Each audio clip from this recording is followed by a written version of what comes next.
Welcome back. So, yesterday we were discussing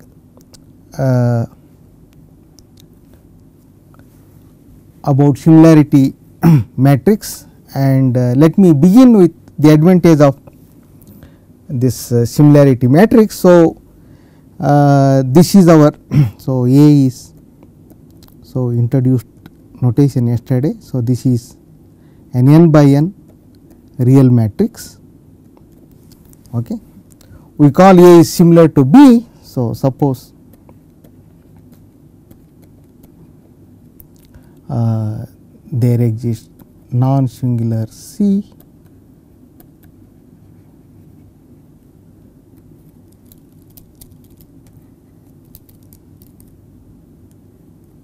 belonging to M and R such that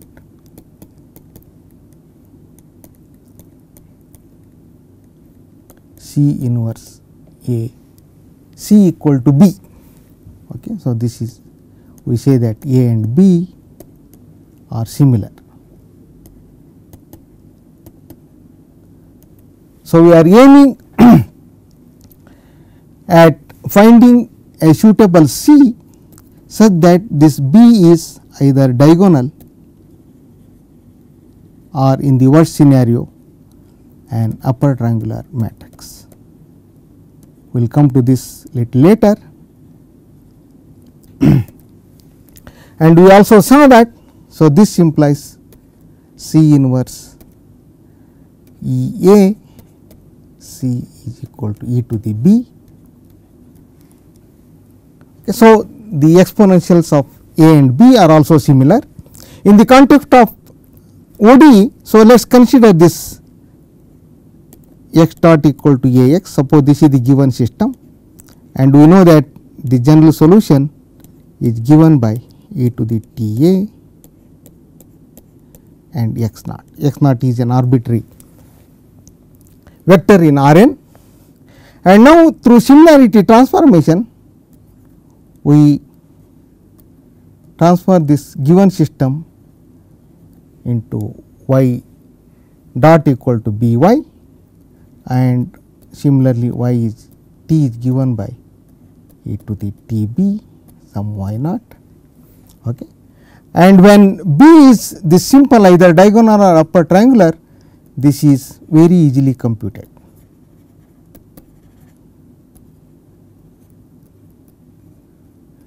Not only that, we can easily analyze the qualitative behavior of this y t, and how x and y are connected is very easy. So, you put y is equal to C inverse x, and so this y naught will be just C inverse x naught, and once we know y, so it is easily we can also analyze x since x is C y.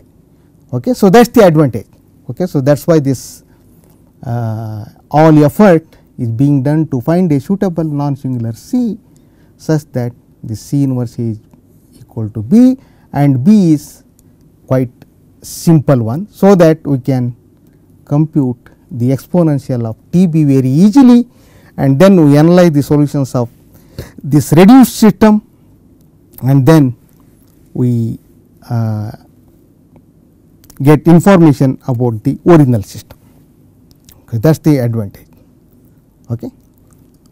So, let us now begin with this thing. So, before going to that thing, so just let me again make a few remarks. So, so by the definition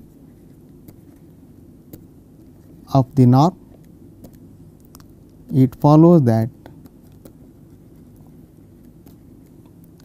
norm of A x is less than or equal to norm A norm x for all x in R n.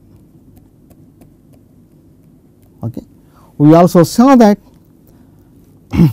we saw this A is less than or equal to this Frobenius norm. Okay, so this is Frobenius norm.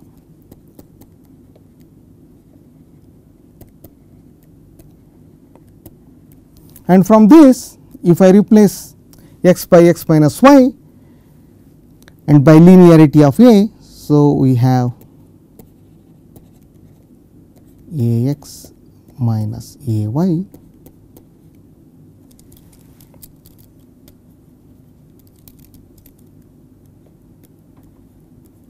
less than or equal to norm A x minus y, and that proves this function x going to Ax is Lipschitz continuous. More is true. So, suppose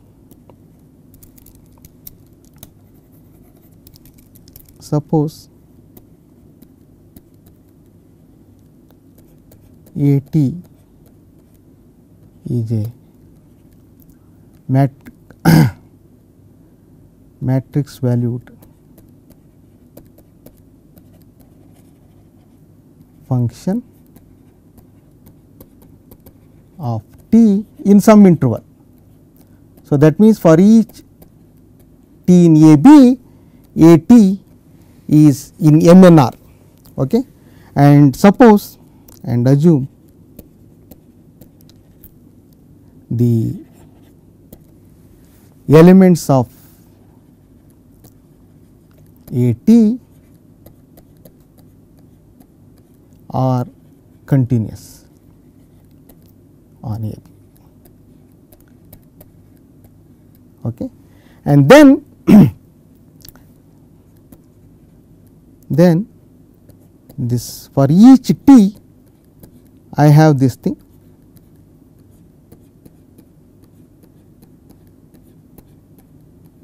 and since this Frobenius norm is sum of all squares of the elements of At, and since I am assuming they are all continuous, so this is just a sum, let me put M for all t in A using continuity of the elements of At. Okay. So, this implies, so we have this useful inequality which is less than or equal to M x minus y for all t in AB. So, that means this matrix, the x going to ATX is uniformly Lipschitz in this interval, and this is we use this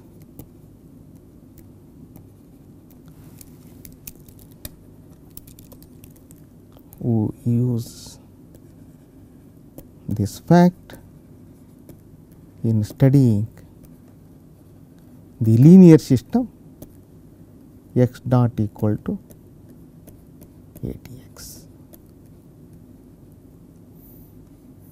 And because of this global existence, the solutions exist in any interval where At is continuous. Okay. So, with this little remark, so let us again go back to linear algebra, more linear algebra. As I said yesterday, this is not a course on linear algebra. So, I am just recalling certain facts that are used in our study of differential equations. So, suppose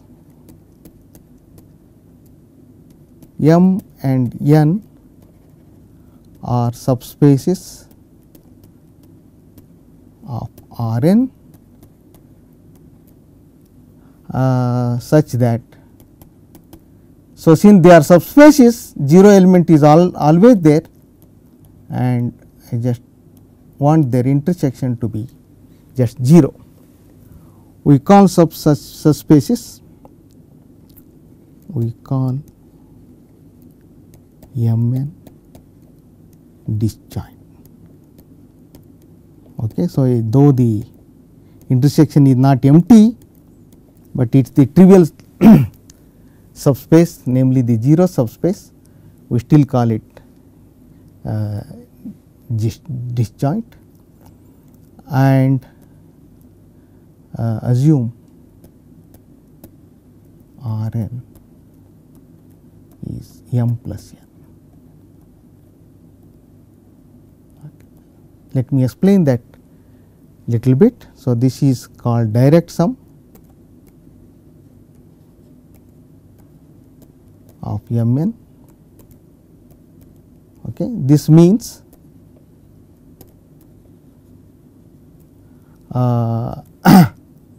each vector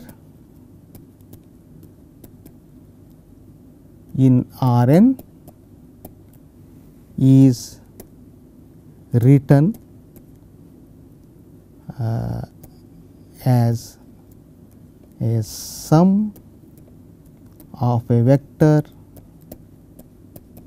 in M and a vector in N. Okay.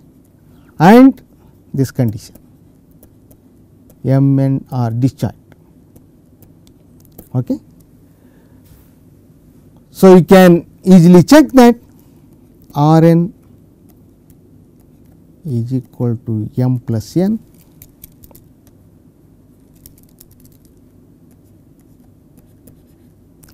direct sum m if and only if for all x in R n there exists unique y in m and z in n such that x equal to y plus z. Okay, that should happen.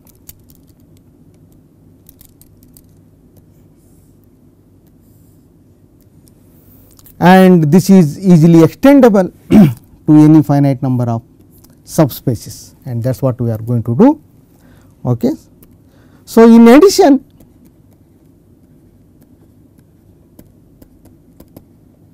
suppose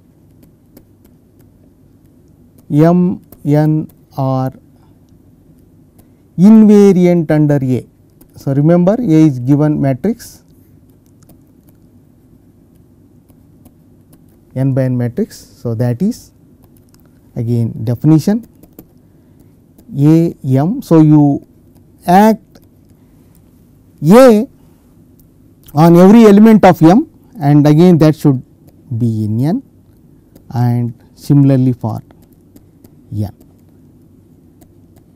Okay. So, this means you act A on every element of m and again the result should be again back in m. Okay. In this situation, suppose we choose a basis in m and a basis in n, and if you put together that will be a. So, I will just write okay, this and this will form a basis in R n.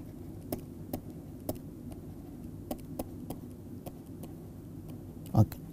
Now, you take those basis elements and form this matrix C.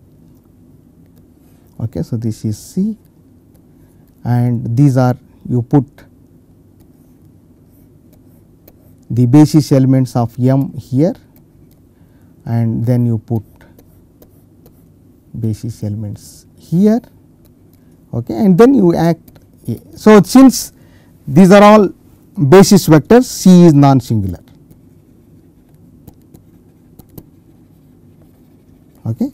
And by this assumption that m and n are invariant under A, you can easily check that this C is just A1, A2. Okay. So, this submatrix, so this is corresponds to M and this corresponds to N.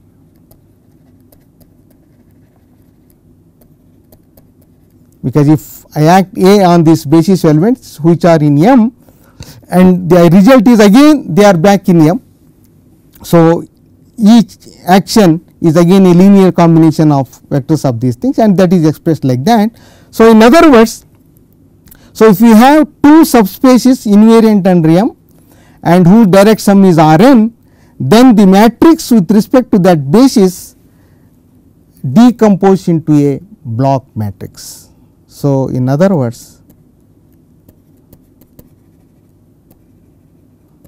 what we have is C inverse A C is A 1 0 0 A 2, and this is easily extendable to finitely many subspaces. So, let me just state that thing. So, let M 1 M k be subspaces of R n such that each M j is invariant under A. That is one condition, and then I have M j intersection M L is just 0, j different from L. So, they are mutually disjoint, and the third condition. So, R n is direct sum of M k. With these conditions, then there exists non-singular C such that C inverse A C is A 1 A k. So, in other words, in such a situation we can find a similar matrix which is a block diagonal matrix.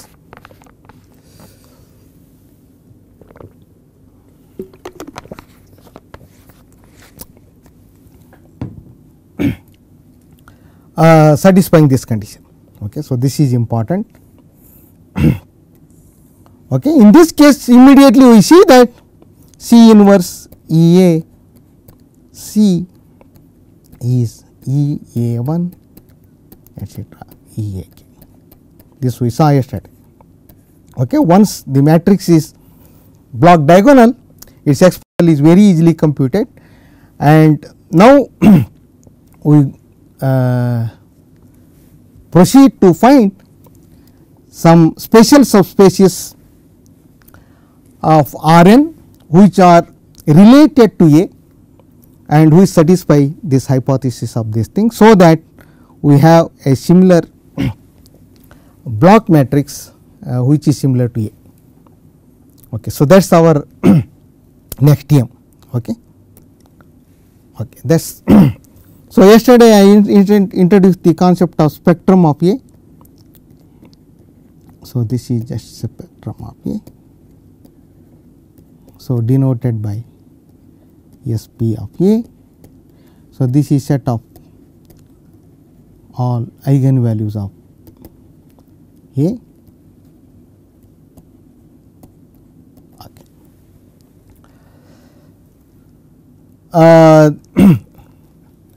Though A is a real matrix, an eigenvalue of A could be real complex. Okay. So, let us split this into two parts. So, let us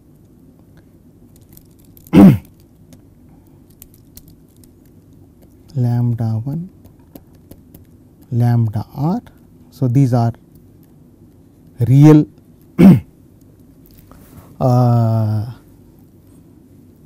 eigenvalues counted with multiplicity. Okay. And then this we have mu 1 mu s.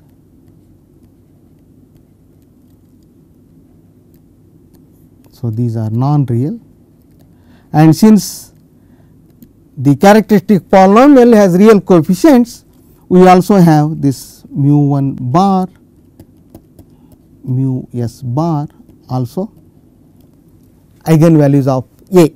Okay. So, these are also non. So, they always occur in pair. Okay. So, the total number, because we are counting multiplicity. So, therefore, we have r plus 2s is equal to n. So, this is the order of the A.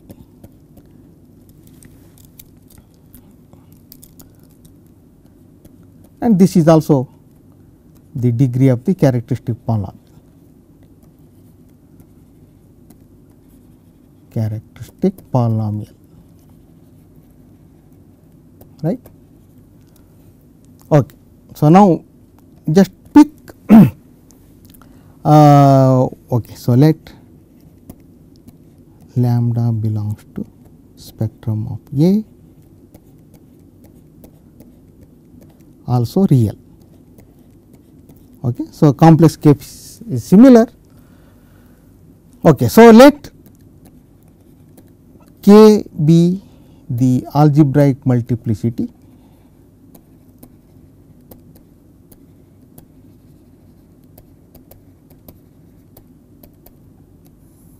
of lambda. Okay. So, this is the multiplicity of lambda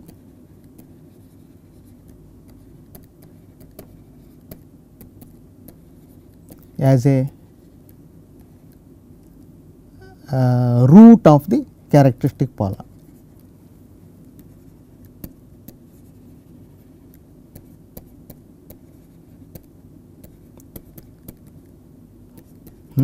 That is okay, right. So, there is another notion called geometric multiplicity. So, for that we have to introduce a subspace. So, let A n1 be kernel of A minus lambda I. Okay. So, this is the null space of or kernel of this A minus lambda I. Okay. So, this is referred as eigenspace of A corresponding to lambda. So, if lambda is an eigenvalue, we just form this, and this is a subspace of. So, n1 is a subspace of Rn. So, in case of complex eigenvalue, we take the real and imaginary parts of the eigenvector, and still we get a subspace of Rn. That is important, that we keep in mind. So, the dimension as a subspace, it has a dimension of n1 is called the geometric multiplicity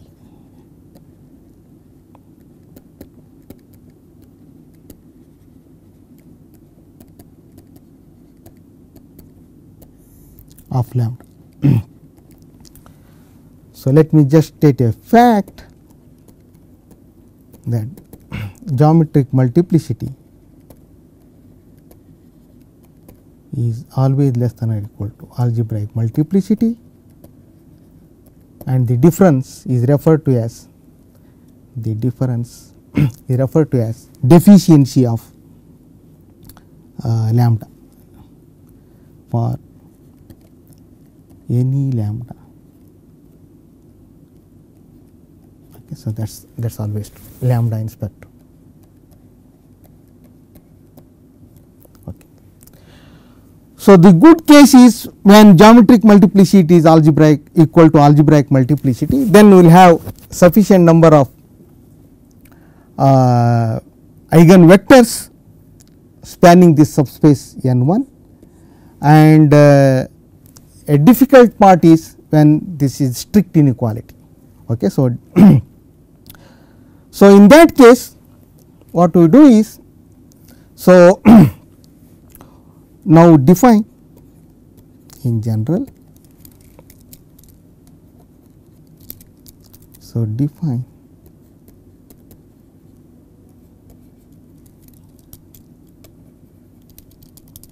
n j kernel of a minus lambda I to the power j. Okay, so you do it j equal to 1, 2, etc. Okay, so n1 is the eigenspace that we have defined, and we have this chain.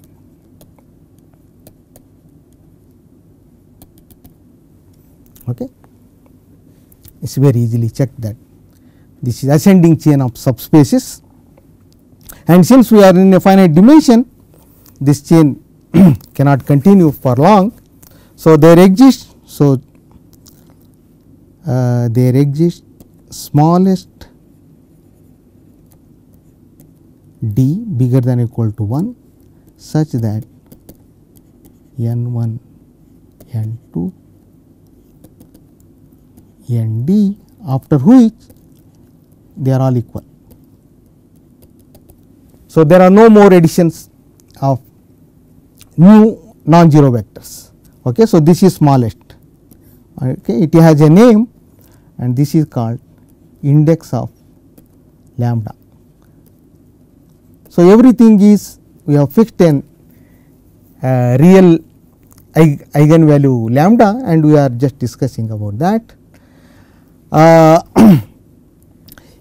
So, it again one more fact.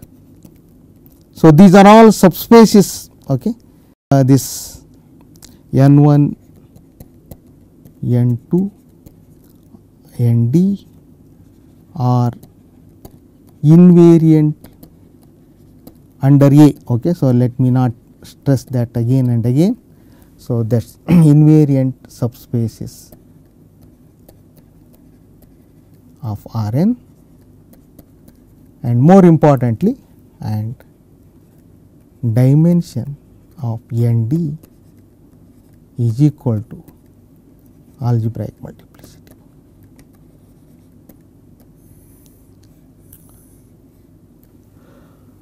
So, when geometric multiplicity of an eigenvalue is strictly less than the algebraic multiplicity, we have to go for some more linearly independent vectors in order to get the full dimension, namely its algebraic multiplicity. We want to reach the algebraic multiplicity, and this is the way one reaches that thing. Okay. So, you know, you do this for every so if okay. So, let mu be a non-real eigenvalue,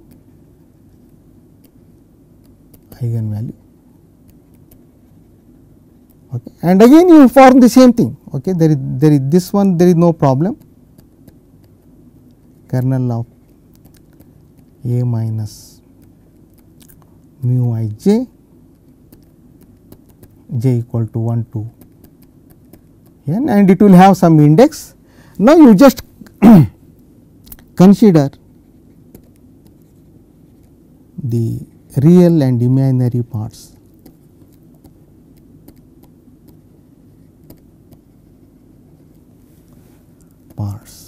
of vectors in these NJs. That is all you have to do, because remember we want to find only a basis for R n. Okay. So, we want only the real vectors, and when there are complex eigenvectors you take the real and imaginary part. They are not eigenvectors, but they are linearly independent as we saw yesterday, and that will do our job. Okay. So, in this way, okay. So, let me now just put this together. So, for each lambda in the spectrum of A, real or non-real, it does not matter, we thus form invariant subspace. So, let me call it n lambda of R n, that is important. Okay. This subspace is in R n such that dimension of n lambda is algebraic multiplicity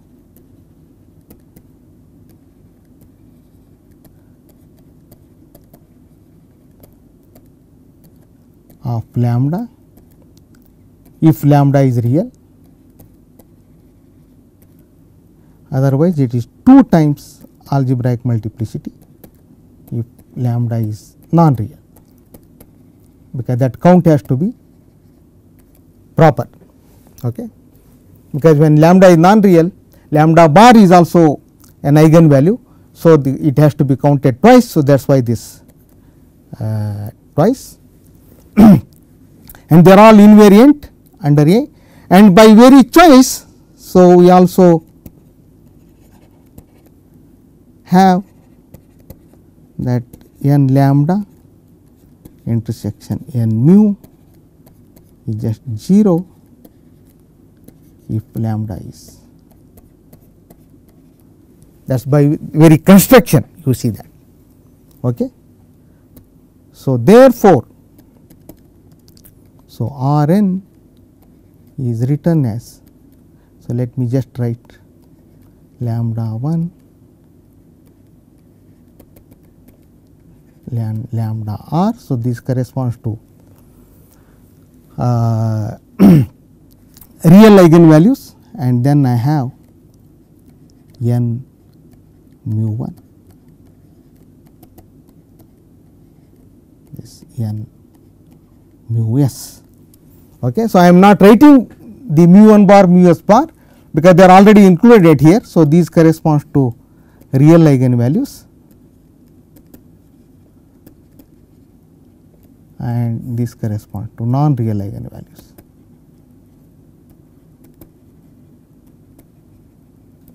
Okay. And these dimensions perfectly match, and that is why we have this inequality. And now you just use the fact we already stated, since all these are invariant. Okay. So, these subspaces are invariant. So, therefore, there exists a non-singular C such that C inverse A C is now A 1 A 2 A r, let me write lambda 1 lambda mu 1 mu s. Okay. And the next task is to find a suitable basis in each of these subspaces, so that this block matrices have a very simple structure. Okay. That is what we are going to do next time, next to it. So, instead of doing for a general thing, so let me just illustrate by a case. How to do that? Illustrate this by a case. So, how to choose a specific basis in NT. Okay. So, so suppose lambda is a real eigenvalue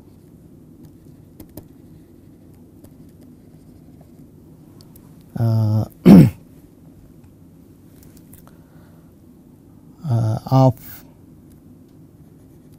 algebraic multiplicity 4 and geometric multiplicity 2. So, I have n 1, n 2, n 3 say, okay, and this dimension is 2, dimension is 3, and this dimension is 4. Okay. Suppose I have this situation. Okay. There are other possibilities. So, let us take one such possibility. And now, I would like to construct a basis where A is simplified to an upper triangular matrix. Okay. So, choose x in n 3 such that x is not in n 2. This is possible because this dimension is 3 and this is dimension 4. So, there is at least one non-zero vector which is in n 3 which is not in n 2, that is fine. Okay. Now, you form this x a minus lambda I x and a minus lambda I square x. Okay. So, this is in n 2 by very definition, and this vector is n 1. Okay. And these are all non-zero. In fact, these are linearly independent. Check that are linearly independent. Okay. And now, this is a non-zero vector in n 1, but dimension of n 1 is 2. So, choose. So, let me call it u 1 in n 1 which is linearly independent of. So, let me put some name. So, this let me call this as u 2 and this one u 3 and this one u 4. Okay. If you change the order, the matrix will change. Okay. So, that is what we will see now. Okay. And now,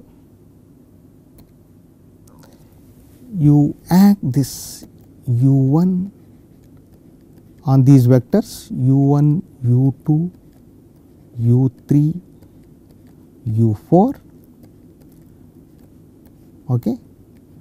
And u 1 is in n 1. So, this is just becomes lambda u 1 and u 2 is also in n 1. So, that becomes just lambda u 2, but this is not in this u 3 is in n 2. So, if you work it out, you would see that lambda u 3 plus u 2, and similarly you get lambda u 4 plus u 3. Okay. So, let me write this the same form u 1, u 2, u 3, u 4, and now I write this matrix lambda 0 0 0 0 lambda 0 0 0 1 lambda 0 0 0 1 lambda. So, it is very easy to check. Okay, that is what we get by just writing this thing. Okay, and we see significantly here there is one block here and another block here. Okay, see, these are referred to as Jordan blocks. Jordan blocks.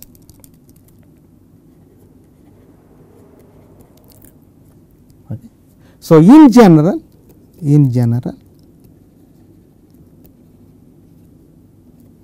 the number of Jordan blocks corresponding to an eigenvalue is equal to geometric multiplicity of that particular eigenvalue. So, in this case we have the geometric multiplicity 2. So, we get 2 blocks. Okay. And if if mu is non-real, so just A plus I B, B non-zero, the Jordan blocks are bit complicated because the eigenvectors are complex. So, we have to take only real part and imaginary part. The Jordan blocks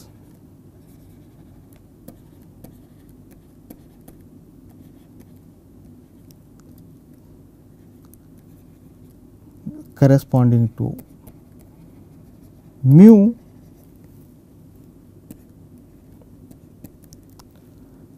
are of the form. So, remember they always appear in pairs. So, here also we get 2 by 2 blocks. Okay. So, let me write just B 2 I 0 B 2 I 2, let me write that, etc. So, just okay. So, diagonal blocks. So, B 2 is 2 by 2 matrix, this A B minus B A, and I 2 is just 1 0 0, the identity 2 by 2 matrix. So, here in case of real thing we have just scalars on the diagonal, but in the complex case we have this 2 by 2 blocks. Okay. So, this is the only difference. Okay. So, let me summarize in detail now. So, this summarize.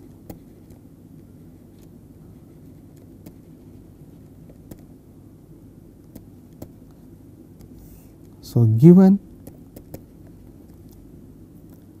a matrix M n R,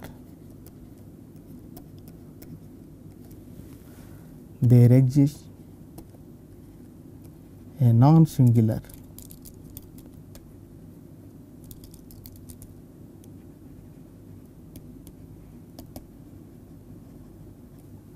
C such that C inverse A C.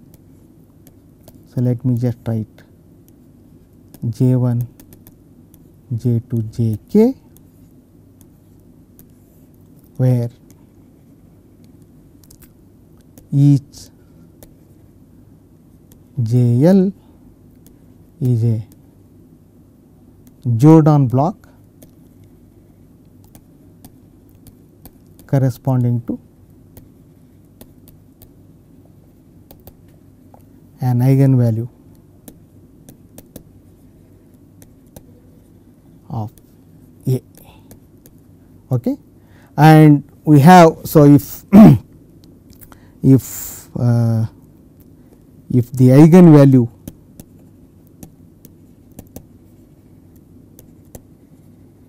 is real, then J L will be very simple, lambda 1 1, and each J L might contain several blocks. Okay. So, one of the, I am just, this is not the only possibility, there will be several blocks, and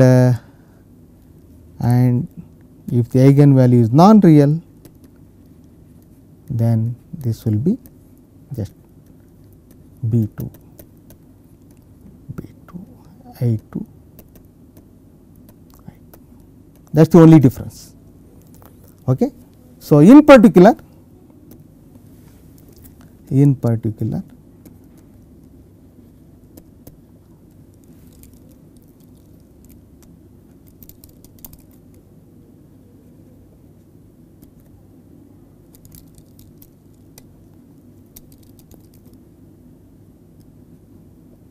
so we have this C inverse AC, not C inverse AC, exponential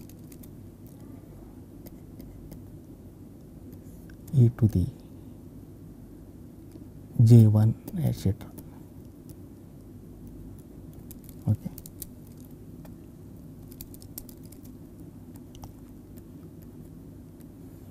And in the next 10 minutes, I will just show you how easy it is to compute the exponential of each of these blocks. Okay. So, let me just again concentrate on that. So, let lambda be real and j is equal to, so I take one of the blocks. So, this is a square matrix of some order. Okay.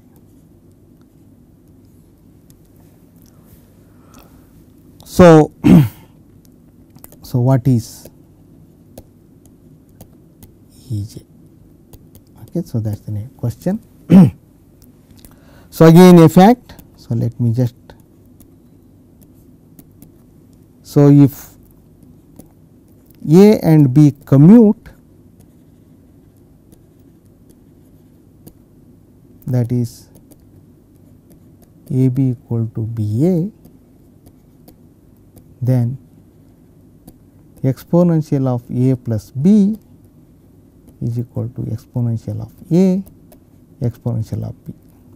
So, just like exponential of a real number. Okay. And in general, if we have non-commutativity, then we may not have equality in this. E to the A plus B may be different from E to the A and E to the B. So, since addition is commutative, we also have this. Okay. And this easily follows from this binomial theorem, just like again real numbers. So, if AB equal to BA, then A plus B to the K is summation K j A j B K minus j, j equal to 0. So, this you can easily prove by induction, and which in turn give this. Okay. So, that is the only thing involved. So, now we apply this to j. Okay. So, rewrite j as lambda I plus b. So, b is this matrix 1 1 1 1. So, everywhere 0 except the super diagonal, which is just all ones. And since this is identity, so these two matrices commute. So, we have this e to the j is equal to e to the lambda I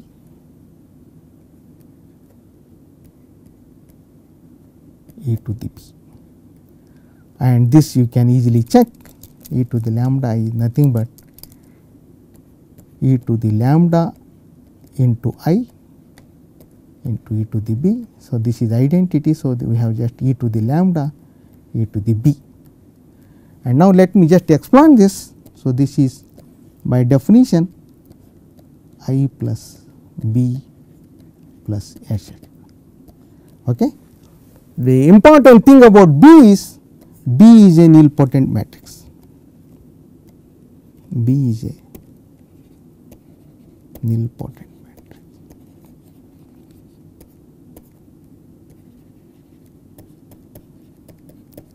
That is there exists some r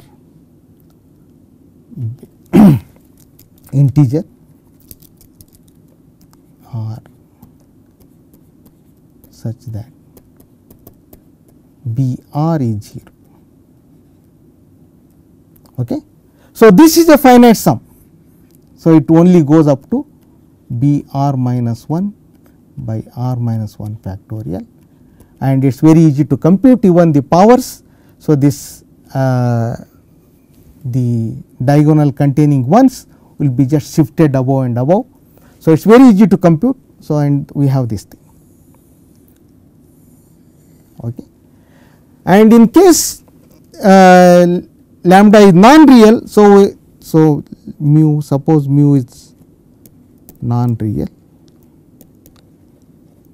then we have this j as block I2 etc. Still we can use, so this will write it as this B2 plus again same thing 0 I2 0 0 I2 etc. So, again this is nilpotent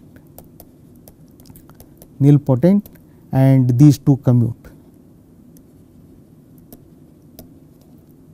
Okay. So, it is very easy to find, therefore, e to the j is again e to the B2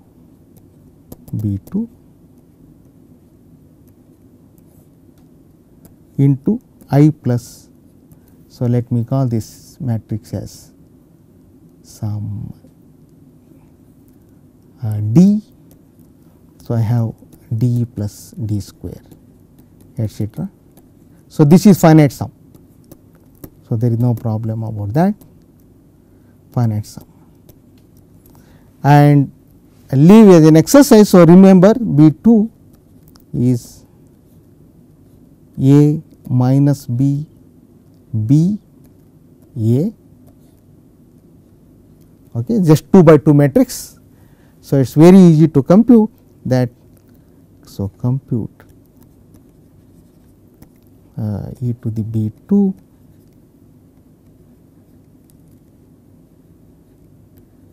is equal to e to the A minus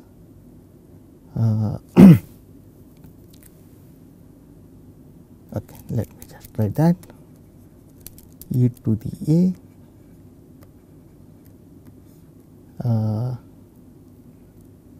cos B minus sin B sin B cos B. Okay. So, it is not difficult to compute that. Okay. So, finally, let me just take this theorem. So, you just combine all these things. So, suppose spectrum of A is a subset of lambda in C such that real lambda is strictly less than 0. Okay. So, then there exist constants k positive and sigma positive such that the matrix norm of e to the T A is less than or equal to k e to the minus sigma t for all t. So, this is important. It is not valid for all t, only for t negative, and just you have to use is you have this Jordan form J1 J2 Jk. So, therefore, you have e to the T A is less than or equal to norm of C inverse, norm of C, and then you have norm of this matrix e to the t j 1 e to the t j k, and this is just a constant, you leave it, and this we have already seen that this is less than or equal to maximum of e to the t j l, because this all block diagonal. And now if you use the previous representation, you see that sigma can be taken as minus half maximum of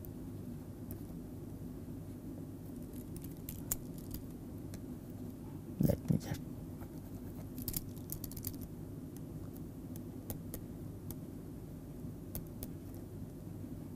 minus real lambda in the spectrum.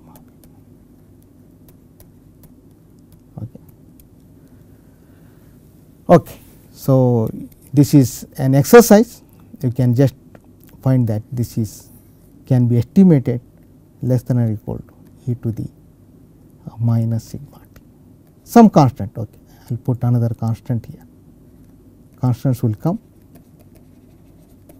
Okay. So, there will be some polynomials here, polynomials in t coming from this term, and that will be killed by half of this another half. So, that is how you get only half, any fraction will do. Okay. So, with that we conclude this preliminaries on linear algebra. You can work out several things in the some good text on linear algebra and fill the details that are left out in these 2 hours. Thank you.